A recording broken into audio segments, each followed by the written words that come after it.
always thought my father saw me, really saw me. I'm 42 years old now, a mother myself, but when I close my eyes, I still feel like that little girl who used to wait by the window for his car to pull into the driveway. My name is Elise, and the story I'm about to tell you is the one I've kept buried under layers of silence for decades. It is a story that tastes of love and betrayal, of promises whispered in the dark and wounds that never healed. It begins in a house painted white with peeling shutters on a street where the trees bent low in summer, as though they wanted to eavesdrop on our lives. I was the youngest of 3 children. My brother Aaron was the golden child, tall, athletic, the kind of boy every neighbor bragged about. My sister Lydia was graceful and pretty, with eyes that reminded people of our mothers. And then there was me, quiet, bookish, always clinging to my father's hand, as though it were the only anchor that could keep me from drifting away. From as far back as I can remember, I believed he loved me most. He had a way of tucking me in at night, his large hands surprisingly gentle as he smoothed my hair back.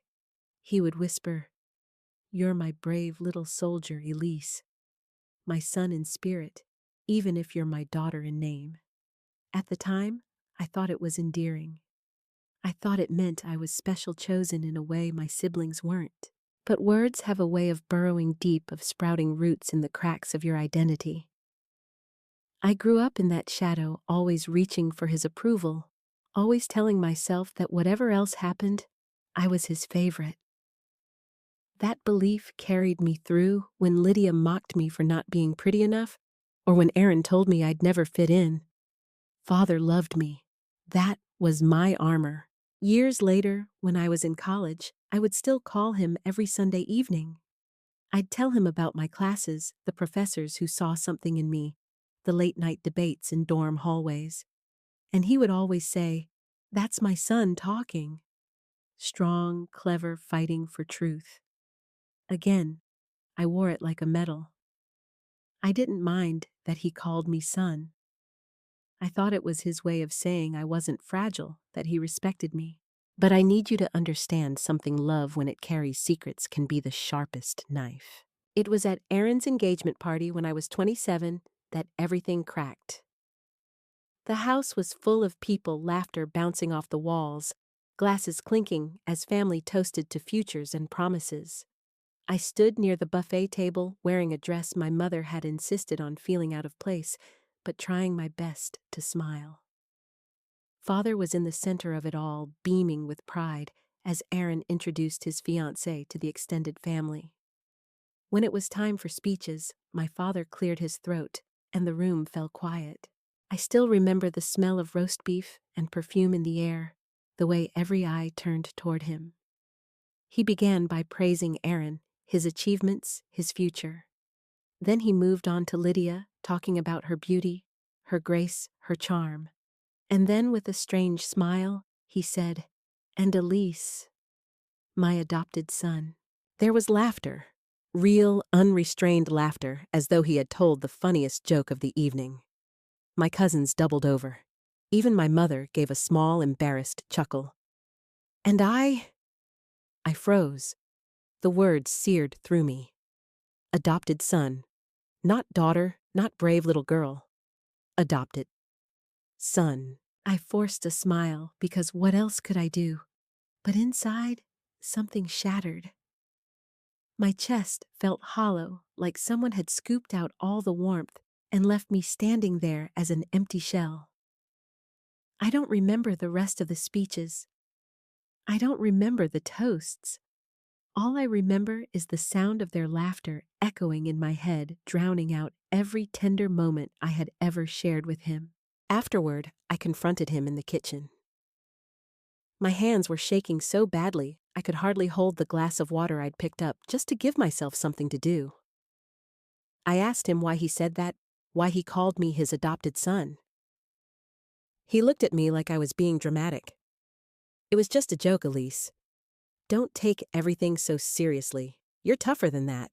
But the truth was written in his eyes, in the way he avoided my gaze, in the way his hands trembled slightly as he poured himself a drink.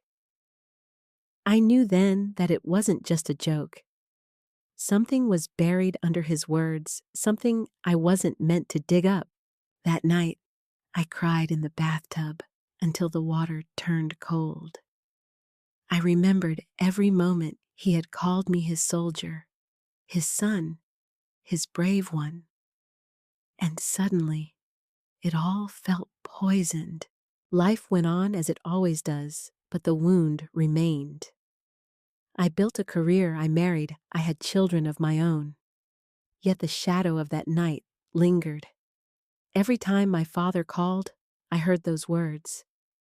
Every birthday, every holiday gathering, I carried that secret wound bleeding quietly where no one could see.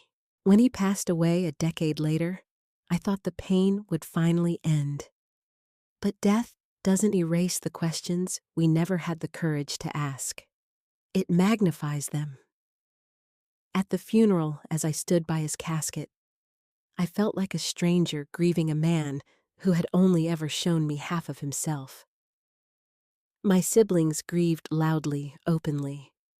I stood in silence, a storm raging behind my rib cage. It was only weeks later, when sorting through his papers, that I found the first piece of truth. Hidden in the bottom of an old briefcase was a letter yellowed with age addressed to my mother. The handwriting was his firm and familiar. The words were simple but devastating. I can raise her as my own. No one needs to know. Her. That letter was dated the year I was born. My hands trembled as I read it again and again, the edges tearing slightly under my grip.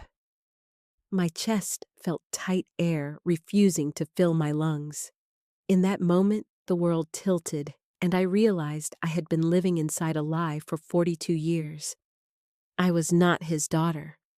I was the child he raised, yes, but not of his blood.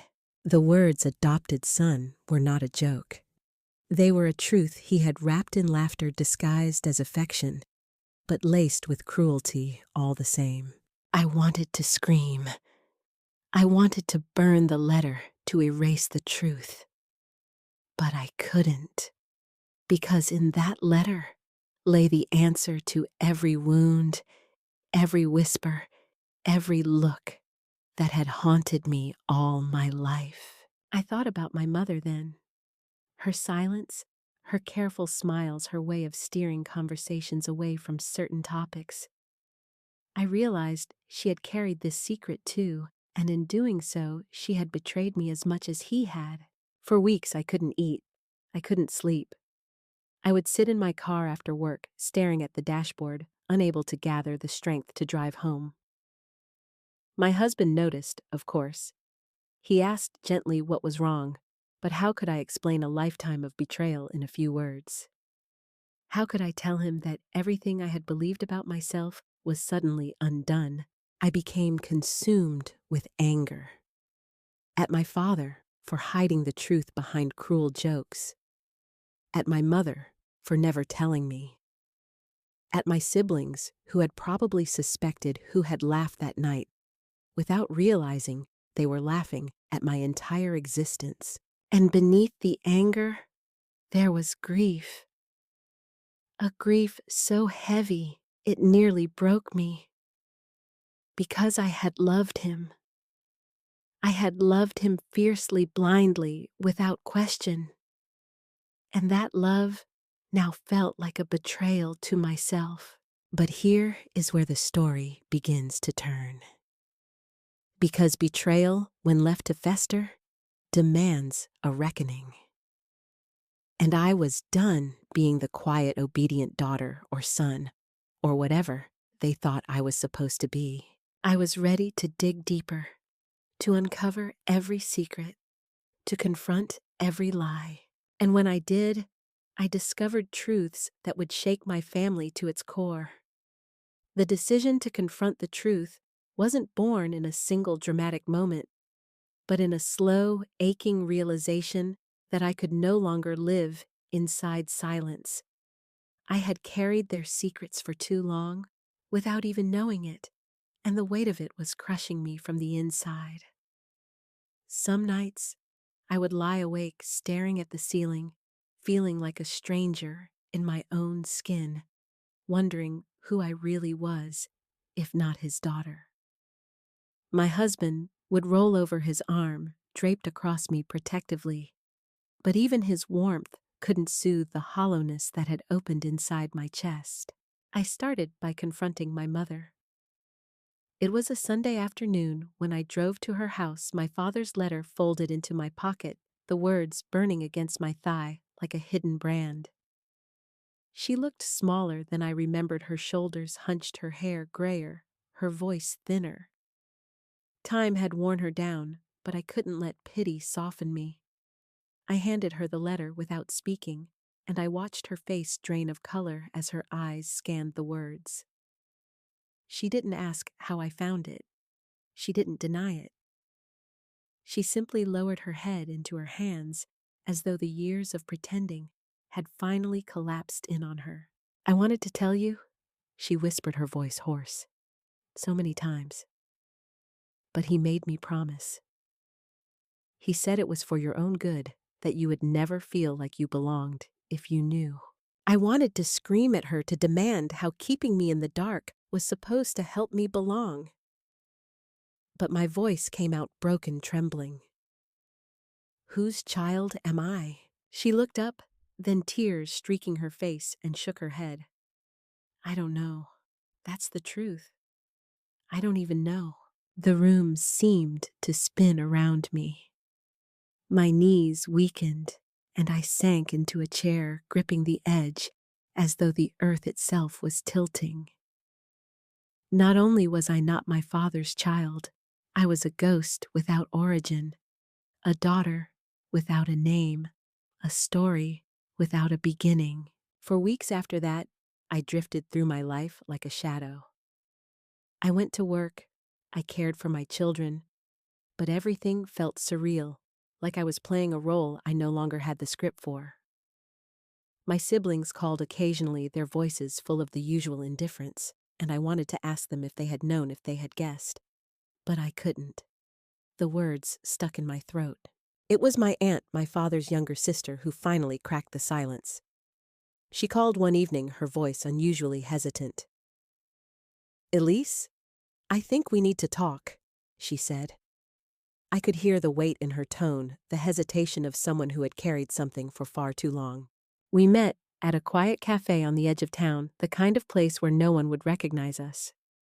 She looked at me with tired eyes and said, "Your father wasn't a bad man, but he was a coward. He loved you, Elise. He really did. But he was always afraid you'd find out the truth and hate him." I swallowed hard. "What truth?" She leaned in, lowering her voice as though the walls themselves might listen. "Your mother had an affair.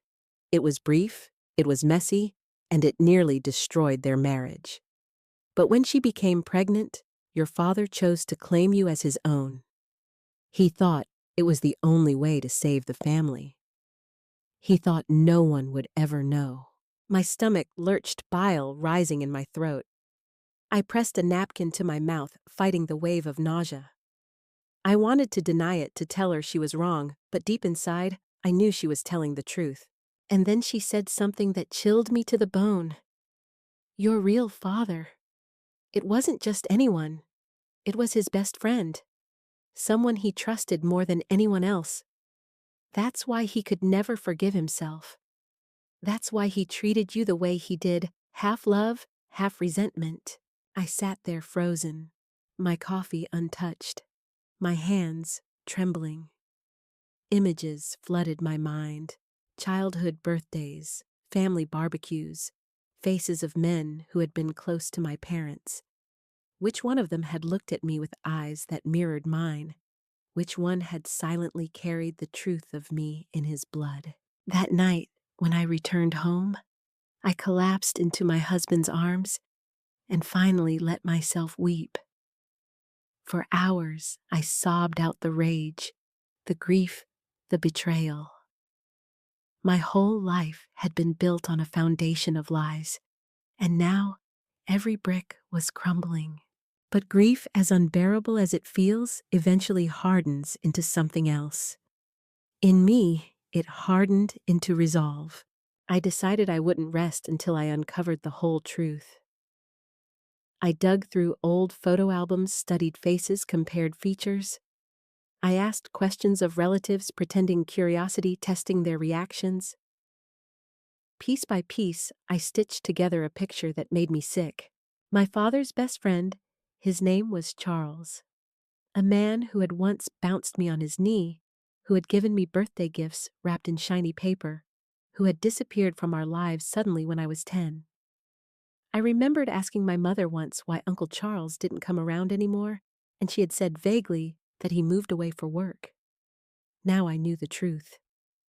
He had been exiled from our lives, erased like a stain on the family's reputation. Finding him became an obsession. Nights after putting my kids to bed, I sat in front of my laptop scrolling through search results, following leads like breadcrumbs. It took weeks, but eventually I found an address. He lived 2 towns over, a widower with no children working quietly at a hardware store. The day I went to see him, my hands wouldn't stop shaking on the steering wheel. I parked outside the store, my chest heaving with the weight of anticipation. When he walked out to take a smoke break, I saw it immediately, the curve of his jaw, the slope of his nose mirrored in my own reflection every morning. I approached him slowly, my throat dry. "Charles." He turned, startled. His eyes met mine, and I saw it in them: recognition, guilt, sorrow. "Elise," he whispered my name, breaking in his mouth. In that moment, the world stopped. Every question, every wound, every betrayal, all condensed into the silence between us. I wanted to scream at him. I wanted to demand why he had left me in a life built on lies. But instead, my voice came out as a whisper. "Are you my father?" His eyes filled with tears, and he nodded. Something inside me cracked open, then a sob tearing from my chest so raw it startled us both. He reached out as though to comfort me, but I pulled back, anger coursing through me like fire. "You don't get to touch me," I spat. "You don't get to claim me now. You gave me away. You let him call me his adopted son and laugh in my face. You let me grow up a stranger to myself." He lowered his head, shame radiating from him. "I thought it was for the best," he murmured. "He begged me to disappear, to protect you, to protect your mother. I loved you enough to let you go." Those words twisted inside me like a blade. Love? Was that what he called it? Love that abandoned me, that let me be mocked and scarred for life. I turned away, tears streaming down my face, my chest burning. I thought I wanted the truth, but standing there in front of him, I realized the truth could be more brutal than any lie. Still, I wasn't finished. This story wasn't just about me and him. It was about every person who had betrayed me, every voice that had laughed at my pain. I felt the stirrings of something dark, something sharp, a hunger for reckoning. And I knew then that my revenge wouldn't come in the form of shouting or violence. It would come in the form of truth, dragged into the light where no one could hide from it anymore. The night after meeting Charles, I lay awake staring at the ceiling, my heart thudding like a drum I couldn't silence. My mind kept circling back to his face, the familiar features I had spent my whole life searching for without knowing it. The confirmation that he was my biological father should have given me clarity, but instead, it left me twisted in knots. He had admitted it, yes, but there was no comfort in his words, no peace in the way he looked at me. Love, he had called it. But love that abandons is not love at all. It is cowardice, wearing a mask. For days, I kept the secret to myself. But secrets are like acid. They corrode everything they touch. I found myself snapping at my children, withdrawing from my husband, drifting through work with a hollow stare. It became clear that silence was just another prison, and I had been locked in one my entire life. If I wanted freedom, I would have to expose the truth not just to myself, not just to Charles, but to the entire family who had conspired in lies. The opportunity came sooner than expected. My sister Lydia was planning a large anniversary party for our parents' marriage, even though my father was gone. She called it a celebration of their love, though I could barely stomach the irony. Everyone would be there, errand cousins, distant relatives, even family friends from years back. It would be the perfect stage. The days leading up to the event were agonizing. My hands trembled every time I thought about it, every time I rehearsed what I would say. Would they laugh again like they had the night my father called me his adopted son? Would they dismiss me as bitter dramatic? Or would they finally be forced to see the truth raw and undeniable? The night of the party arrived, and I dressed with deliberate care. A black dress, simple but strong like armor. My husband asked if I was sure about going, if I was sure about what I planned to do. I nodded, though inside I was quaking. Sometimes courage doesn't feel like fire. Sometimes it feels like trembling bones held together by sheer will. The hall was full of chatter and music lights strung across the ceiling, laughter bouncing from wall to wall. My mother sat at the head table, looking smaller than ever, her smile thin, her eyes darting nervously as if she already sensed the storm gathering. My siblings were radiant, Aaron holding court with his booming laugh, Lydia fluttering between guests like a perfect hostess. I waited until the speeches began.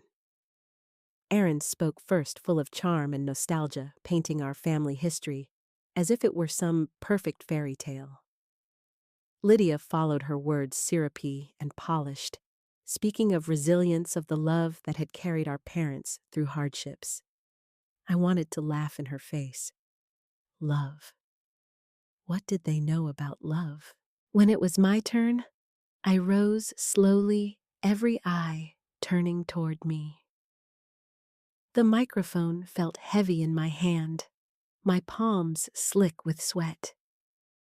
My heart hammered against my ribs, but I forced my voice to be steady. I stand here tonight to honor my parents. I began, my tone deceptively calm. But I can't honor a marriage built on lies. I can't pretend anymore. Gasps rippled through the room. Aaron shifted uncomfortably. Lydia's smile froze. My mother's hand gripped the edge of the table so hard her knuckles turned white. I continued, each word sharper than the last. For 42 years, I believed I was my father's daughter. I believed his jokes when he called me his adopted son. I thought they were affectionate, even if cruel. But it turns out they weren't jokes at all. They were the truth hidden in plain sight. Murmurs spread through the crowd. My mother shook her head, whispering, "Elise, stop," but I didn't stop. I couldn't. My biological father isn't the man who raised me. It's someone else. Someone who was my father's best friend, someone banished from our lives when I was just a child. His name is Charles. And while all of you laughed, while all of you praised this family's supposed love, I grew up in the dark, believing I was cherished, while being mocked for a truth no one had the courage to tell me. The room erupted into chaos. Some guests gasped audibly. Others whispered to each other, eyes wide with shock. Aaron slammed his hand on the table, his face red with fury. "Elise, what the hell are you doing?" Lydia hissed something under her breath, her eyes darting nervously around the room. But the loudest reaction came from my mother. She stood, her body trembling, her voice breaking. "Enough, please, Elise, enough." I looked at her, my eyes burning with unshed tears. "No, Mother, not enough. Never enough. You made me live a life of half-truths, of laughter turned into knives of belonging that was never real. You let me grow up believing I was loved most, when in fact, I was just a secret you were too afraid to face. Her face crumpled, and she collapsed back into her chair, sobbing quietly. For a moment, guilt stabbed at me, but then I remembered the years of silence, the decades of betrayal, the night in the bathtub when I cried until the water turned cold. This wasn't cruelty. This was justice. The guests didn't know where to look, torn between pity and horror. Some left in a hurry, unwilling to witness the implosion of what had always looked like a perfect family from the outside. Others stayed, their eyes glued to the wreckage. I placed the microphone down and walked out, my legs trembling, but my back straight. My husband followed, silent but supportive, his hand on my shoulder. The days that followed were brutal. My phone rang incessantly with calls from relatives, some angry, some sympathetic, some simply curious.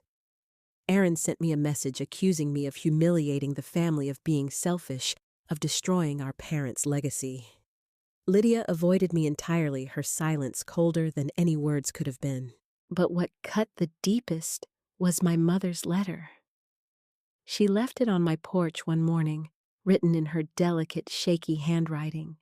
In it, she begged for forgiveness, confessed her shame, admitted her weakness. "I never wanted you to feel unloved," she wrote. "I thought protecting you from the truth would give you peace. I see now that I was wrong. I failed you." I read it once, twice, 3 times, tears blurring the ink. But forgiveness did not come easily. Her words were heavy with regret, but regret is not the same as repair. It cannot give back the years stolen, the nights I lay awake, wondering why I was never enough. Weeks turned into months, and slowly the dust settled. I stopped answering Aaron's angry calls. Lydia remained silent. My mother retreated further into her loneliness, and I visited her less and less. Charles reached out timidly, asking for another chance to speak, but I ignored him. I wasn't ready. Maybe I never would be. What I did find, though, was a strange, unexpected freedom. For the first time in my life, I wasn't carrying someone else's lie. I wasn't living in their shadow. I was raw, yes, broken even, but I was mine. And in that rawness, I discovered a new kind of strength. A strength I had never felt when I was pretending to be the favored child, the brave little soldier, the adopted son. This was the strength of truth, even when it cut. Still, I couldn't shake the lingering thought revenge had been served in words and exposure. But karma has a way of finishing what we begin.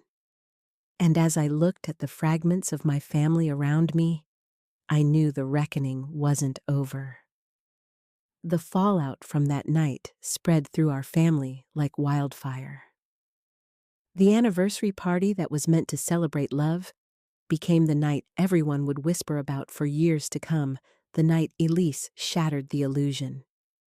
At first, I carried a heavy shame for being the one who lit the match, but slowly that shame transformed into something else, a grim kind of satisfaction.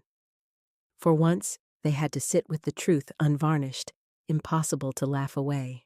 But truth doesn't just sit quietly, it pulls at old wounds, unravels buried stories, and forces people to reveal who they really are. A month after the party, I received a call from Lydia. Her voice was brittle, stripped of its usual condescension. "You've ruined everything," she spat. "Do you know how humiliated Mother is? Do you know what people are saying about us?" I closed my eyes, the weight of her words pressing into my chest. "I know exactly what people are saying," I replied. "And for once, they're saying something real. Not just fairy tales about our perfect family." There was a pause, heavy with resentment. Then she hissed, "You were always jealous. You couldn't stand that Aaron and I had what you never did. So you decided to drag us all down with you." Her words stung, But beneath the sting was clarity. This wasn't about truth for Lydia. It was about image reputation, the glossy surface she had spent her life polishing. And I had cracked it wide open. She hung up before I could reply, and I knew in that moment that whatever fragile connection we had as sisters had dissolved for good. Aaron was worse. He showed up at my house 2 weeks later, unannounced, pounding on my door until my husband opened it. His face was flushed with rage, his voice booming. "You selfish witch," he bellowed. "You think you're the only one who suffered? You think you're the only one with scars." I stepped into the doorway, my body trembling, but my voice steady. "Tell me then, Aaron. Tell me what you suffered. Because from where I stood, you were the golden child. You had his pride, his laughter, his name. What did you lose?" His jaw tightened, his eyes narrowing. For a moment, I thought he might strike me, but then his shoulders sagged. "I lost him too," he muttered. "Maybe not the way you did, but don't you see? He was never whole for any of us. He spent his life trying to bury a mistake, and we all paid for it. You weren't the only one mocked Elise. We were all ghosts in his shadow." The words surprised me. For the first time, I glimpsed the crack in his armor, the bitterness he carried beneath the bravado. But before I could respond, he stormed away, his anger swallowing any chance of reconciliation. As for my mother, she began to unravel. When I finally agreed to visit her weeks later, I found her sitting in the living room with the curtains drawn, her once immaculate house now cluttered and dim. She looked at me with hollow eyes.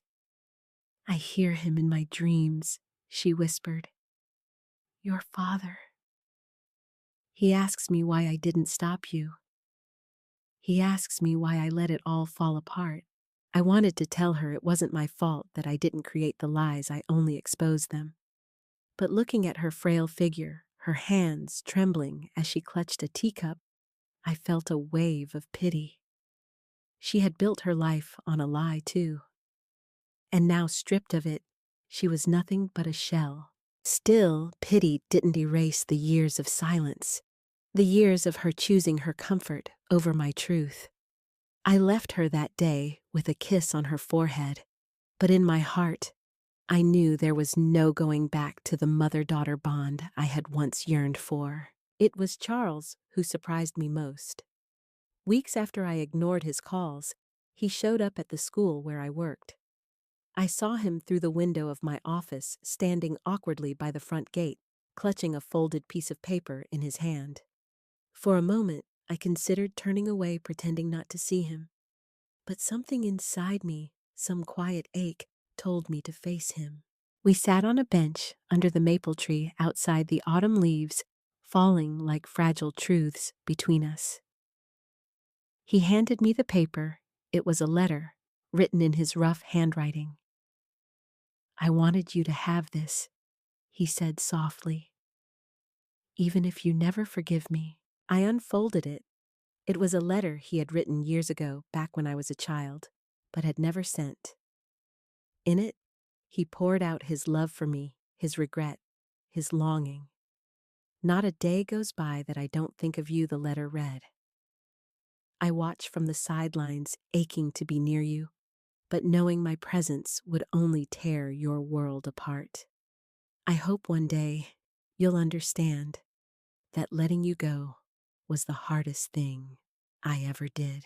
Tears blurred the words, my throat tightening.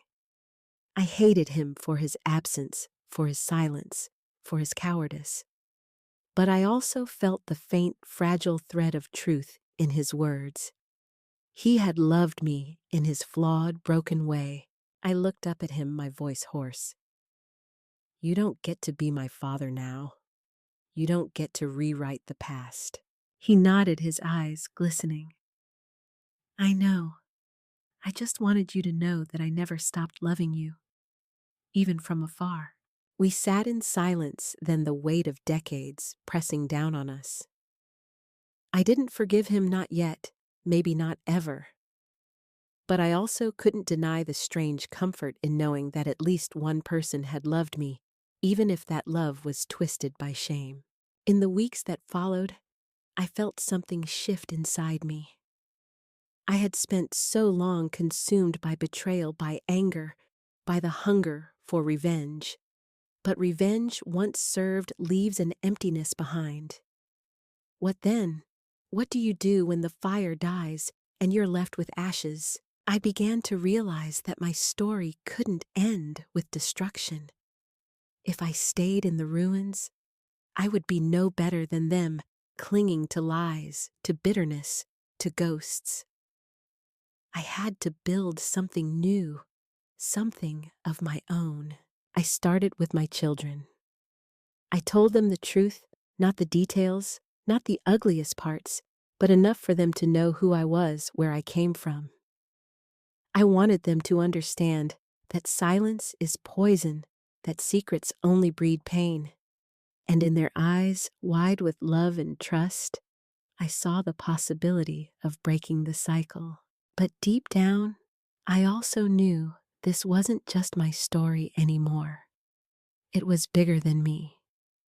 It was about the legacy of silence that destroys families, about the courage it takes to face betrayal and still choose to live. And it was about karma, that patient, relentless force that ensures every buried truth eventually claws its way to the surface. Because in the end, it wasn't me who destroyed the illusion of our family. It was the truth itself. I was just the one brave or broken enough to speak it out loud. And as I stood in that awareness, something remarkable happened. The wound that had bled for decades finally began to scar. Not healed, not forgotten, but marked proof that I had survived, that I was more than their lies, more than their betrayal. And for the first time in my life, I felt free.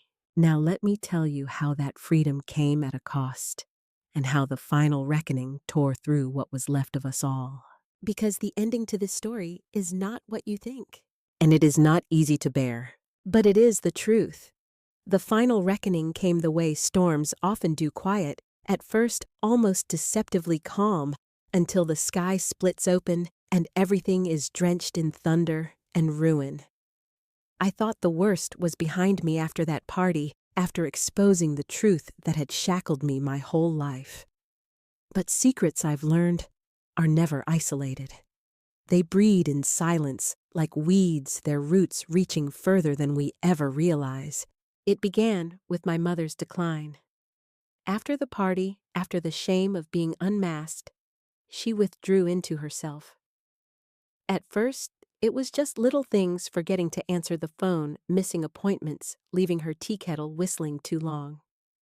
But then, the letters started appearing in my mailbox.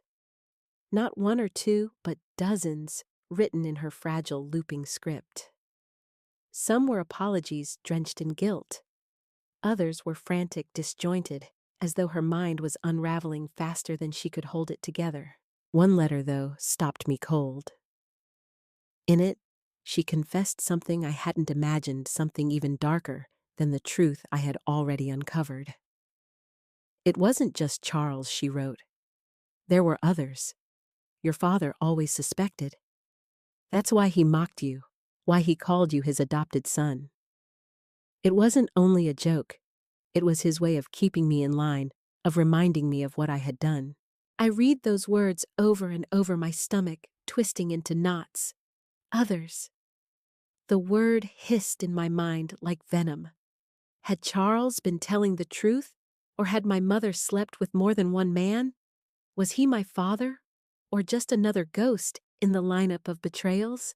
The thought that even now, even after everything, the truth might still be fractured and incomplete, nearly broke me. For days, I carried the letter in my pocket, like a shard of glass, cutting me every time I moved.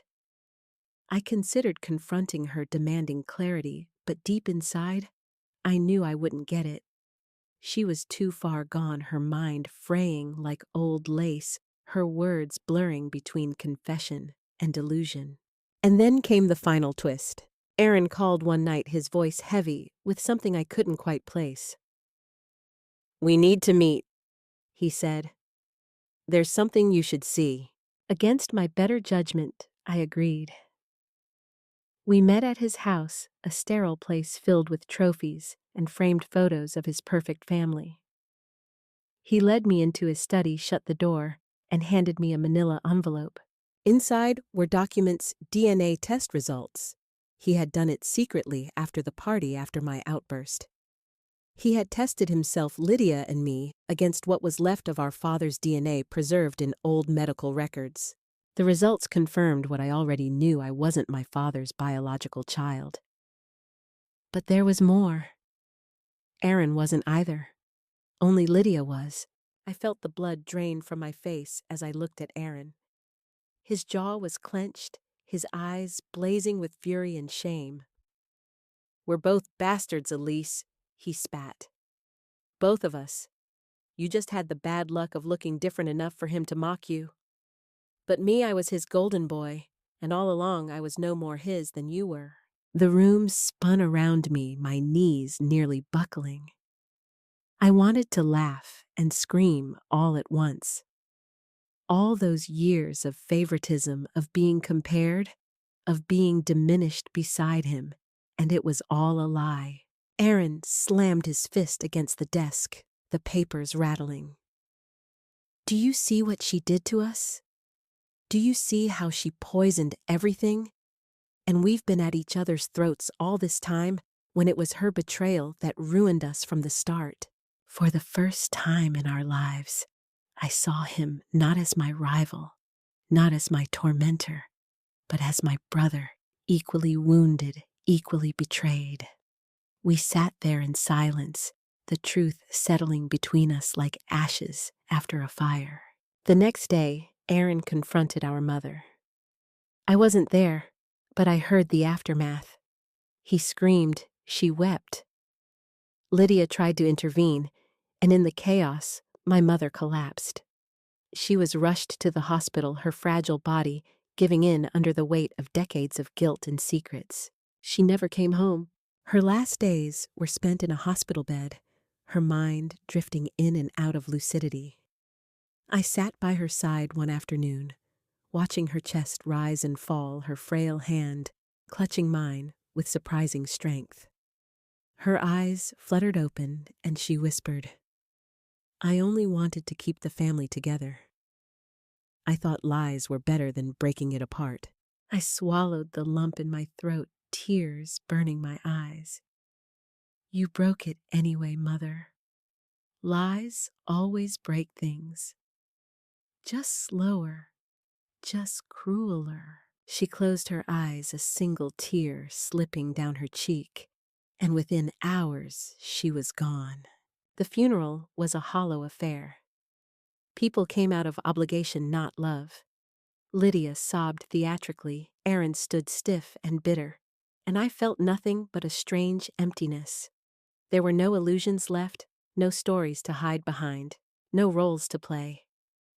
We were just a family undone by betrayal. In the weeks that followed, Aaron and I spoke more than we had in years. Our conversations were jagged, full of pain, but they were real. He confessed how he had lived under the crushing weight of being the favorite, how it had twisted him, made him cruel. I admitted my envy, my rage, the scars of being mocked and dismissed. For the first time, we saw each other as equals in suffering. Lydia, on the other hand, cut ties completely. She couldn't bear the stain of our truth. She told us she wanted nothing to do with us, that we had destroyed everything she had built. She moved away, taking her perfect image with her, leaving us with the wreckage. As for Charles, I never saw him again. He sent flowers to my mother's funeral, but I didn't speak to him. I had learned enough to know that forgiveness is not always possible, and some wounds are best left untouched. And me, I chose a different path. I told my children everything in words they could understand. I wanted them to know that truth, no matter how painful, is always better than silence. I wanted them to see that betrayal doesn't have to define us, that we can choose to break the cycle to be better than the people who came before us. Even now, when I walk through my house at night after everyone is asleep, I sometimes hear my father's voice in the back of my mind. "You're my adopted son," he would say, laughing the room echoing with cruelty disguised as affection. But now I don't hear it as a wound. I hear it as a reminder of how far I've come, of the strength it took to face what was buried. Because the truth is, this family is not just blood, and love is not just words. Family is who stands beside you when the lies are stripped away. Love is who stays when the storms hit. I thought my father loved me most. I thought I was special chosen. But the truth is, I was never his at all. And somehow, through the fire, I found a way to love myself enough to no longer need his approval, his laughter, his lies. If you've listened this far, if my story has stirred something in you, I ask you to carry its lesson with you. Don't bury your truth. Don't let silence corrode your heart. And if you've been betrayed, if you've been mocked or diminished by the people who should have loved you most, know this: you are not defined by their failures. If this story touched you, please share it. Leave a comment with your own truth, because someone out there needs to hear it. And don't forget to like and subscribe so together we can keep telling the stories that others are too afraid to speak.